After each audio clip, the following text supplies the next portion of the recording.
Shalom Bapak Ibu dan saudara-saudara yang terkasih di dalam Tuhan Yesus. Kita bersyukur untuk setiap hari yang Tuhan anugerahkan kepada kita untuk kita mengalami perjumpaan dengan Dia melalui sapaan firman Tuhan. Dan hari ini kita dipertemukan kembali melalui Bina Iman GKI Klasi Solo. Sebelum kita bersama merenungkan sabda Tuhan, mari kita berdoa. Terima kasih Bapa di surga, Engkau berkenan untuk menjumpai kami melalui sapaan firman Tuhan yang akan Tuhan nyatakan kepada kami. Kami bersyukur karena meskipun kami kerap gagal untuk hidup di dalam kebenaran firman Tuhan, di dalam kesetiaan kepada apa yang sudah Engkau ajarkan kepada kami, tetapi Tuhan tidak pernah menjadi lelah untuk terus berbicara kepada kami, mengajar dan mendidik kami, menegur kami, untuk kami kembali kepada jalan Tuhan. Kini ya Allah, kami memberi hati kami dan diri kami di dalam tangan-Mu. Tuhan, lembutkan hati kami, supaya setiap perkataan-Mu kami sambut dengan penuh kesukaan dan kami dibentuk menjadi pribadi yang semakin memperkenan hati Tuhan. Berkata-katalah kepada kami, ya Tuhan, kami bersedia untuk mendengarkannya dan kami bersedia untuk hidup di dalamnya. Di dalam Tuhan Yesus Kristus kami berdoa. Amin. Sabda Tuhan pada hari ini diambil dari kitab Ayub, pasal 37 ayat 1 sampai dengan ayatnya yang ke-13. Sungguh, oleh karena itu hatiku berdebar-debar dan melompat dari tempatnya.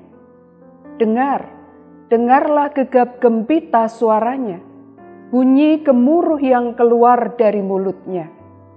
Ia melepaskannya ke seluruh kolong langit dan petirnya ke ujung-ujung bumi.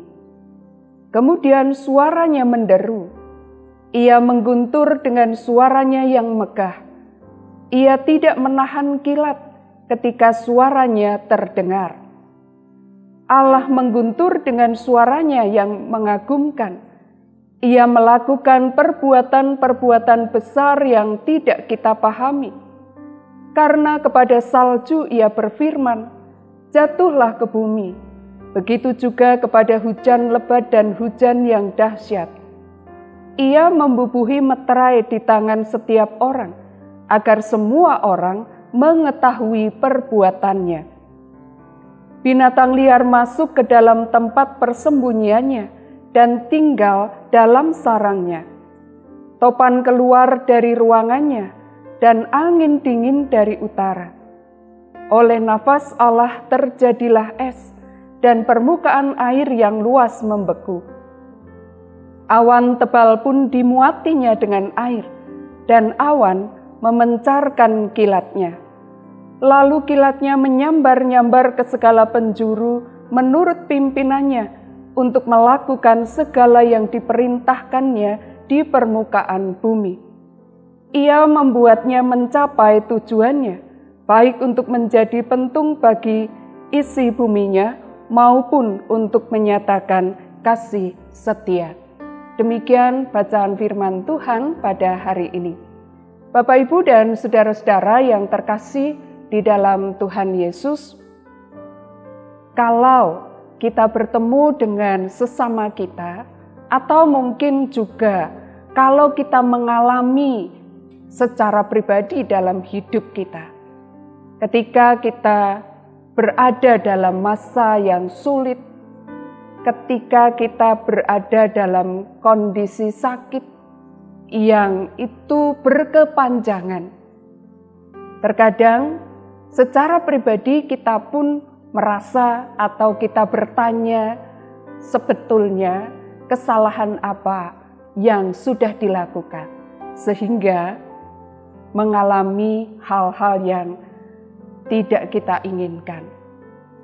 Dan sebaliknya ketika itu terjadi kepada orang lain mengalami bencana, orang lain mengalami malapetaka, orang lain mengalami kegagalan, orang lain mengalami kehancuran, betapa mudahnya lalu kemudian kita mengatakan itu adalah hukuman Tuhan. Pasti sudah ada perbuatan-perbuatan dosa yang dilakukan.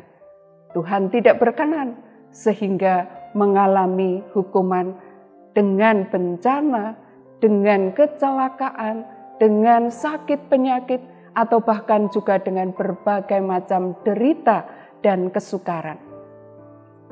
Bapak, Ibu, dan saudara-saudara yang dikasihi Tuhan, yang terjadi pada diri Ayub adalah juga hal yang begitu mengejutkan. Ketika seseorang yang bukan hanya dipandang oleh manusia sebagai pribadi yang sukses secara duniawi, maka Ayub hidupnya luar biasa diberkati. Tetapi bukan hanya secara duniawi, dia juga memiliki kehidupan kerohanian yang sangat baik, dan penilaian itu bukan datang dari manusia, tetapi penilaian itu datang secara langsung dari Allah. Betapa dia adalah pribadi yang saleh, pribadi yang jujur, pribadi yang hidupnya takut kepada Tuhan. Tetapi apa yang ada pada dirinya tidak butuh waktu lama untuk lenyap dari dirinya.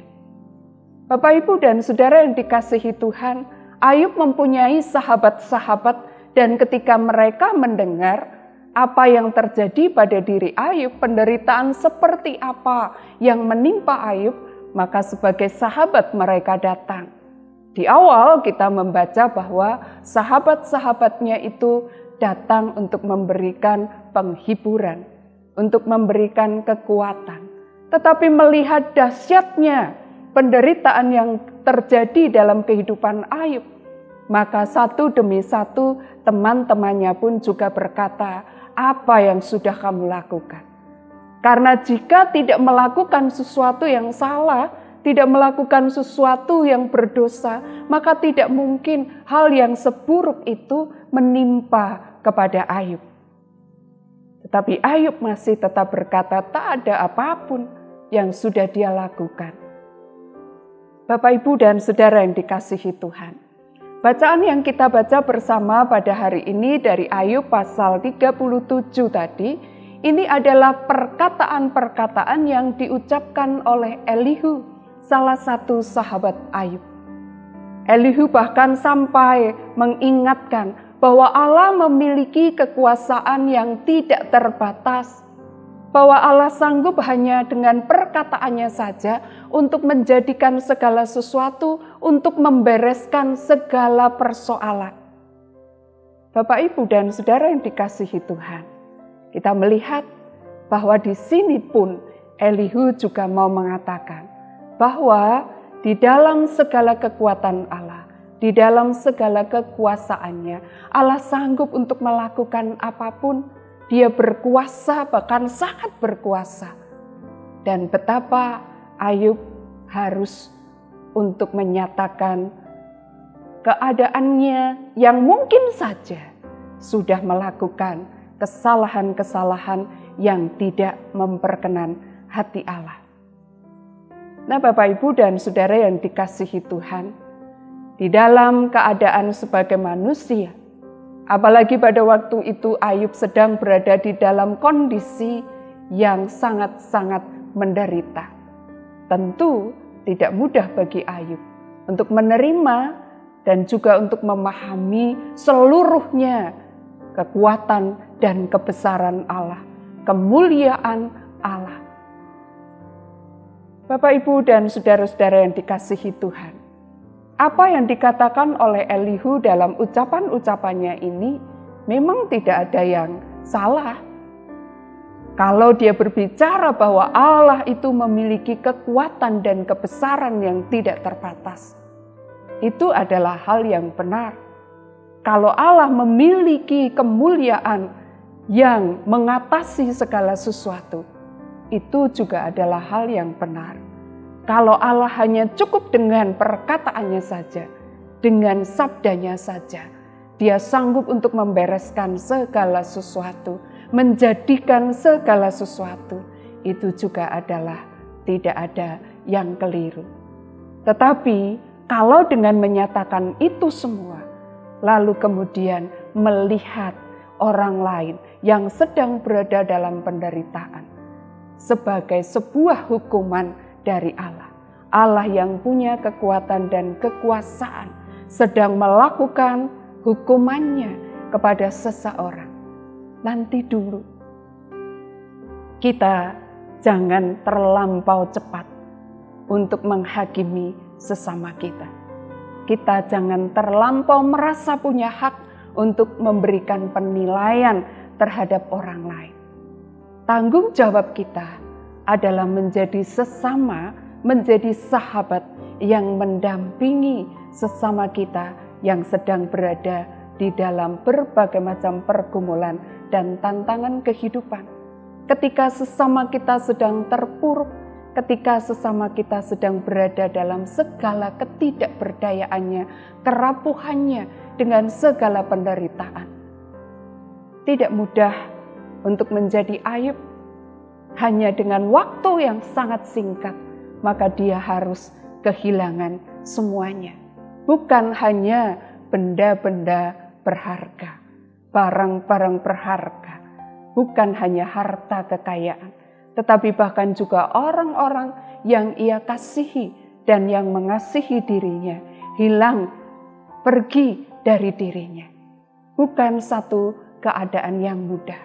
Hendaklah kita menjadi orang yang hadir untuk memberikan topangan dan kepedulian, memberikan kekuatan dan penghiburan, untuk membangkitkan semangat, untuk memegang tangan sesama kita, sehingga mereka yang terpuruk bangkit untuk melangkah, meski mungkin mereka tak pernah tahu perjalanan hidup ke depan.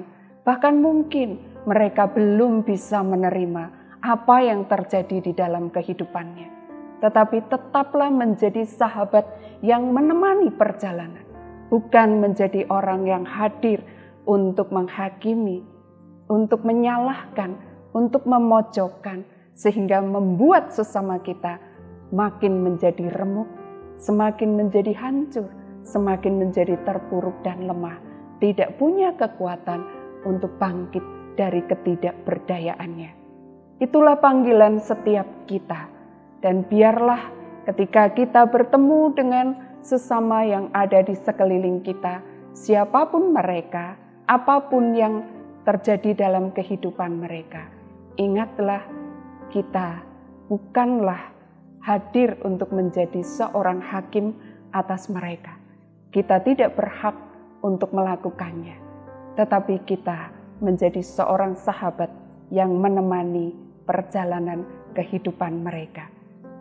Bapak, Ibu, dan Saudara, jikalau hari ini Tuhan masih memberikan waktu dan kesempatan itu bagi kita, biarlah kita menjadi orang-orang yang memberitakan penghiburan, kekuatan, semangat yang dari Allah bagi sesama. Tuhan Yesus kiranya memberkati kita. Mari kita berdoa.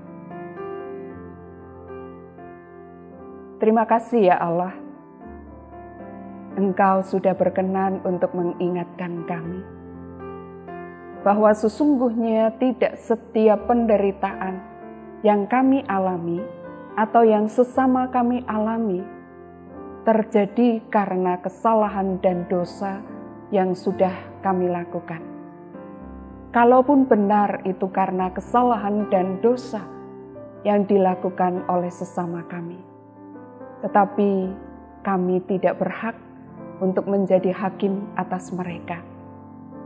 Tuhan menempatkan kami di antara mereka untuk kami menjadi orang-orang yang membawa penghiburan, kekuatan, semangat bagi sesama kami untuk bangkit dari keterpurukannya, untuk tetap berani menatap ke depan, sekalipun bahkan mungkin tidak tahu apa yang harus dijalani, apa yang harus dikerjakan. Bahkan mungkin belum bisa mengerti dan memahami apa yang terjadi di dalam kehidupannya.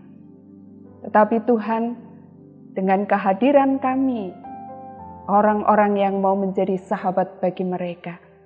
Mereka punya keberanian untuk melangkah setapak demi setapak, hingga pada waktunya nanti mereka mengalami pemulihan yang dari Engkau. Bapa di surga, kami berdoa untuk bangsa dan negara ini. Tuhan, kami menyerahkan setiap pemimpin kami di dalam tangan. Engkau beserta dengan mereka. Engkau memberikan kepada mereka kemampuan. Engkau memberikan kepada mereka hikmat untuk memimpin negeri ini. Engkau juga berkati untuk GKI Klasis Solo ini di dalam mengerjakan misi Tuhan. Tuhan perlengkapi supaya keberadaan kami boleh menyatakan kasih Tuhan, kehadiran Tuhan bagi sesama. Terima kasih ya Allah untuk kehidupan di hari ini. Tuhan menyertai dan memperlengkapi kami supaya kehadiran kami boleh menyatakan Kristus kepada sesama kami. Di dalam nama Tuhan Yesus Kristus kami berdoa. Amin.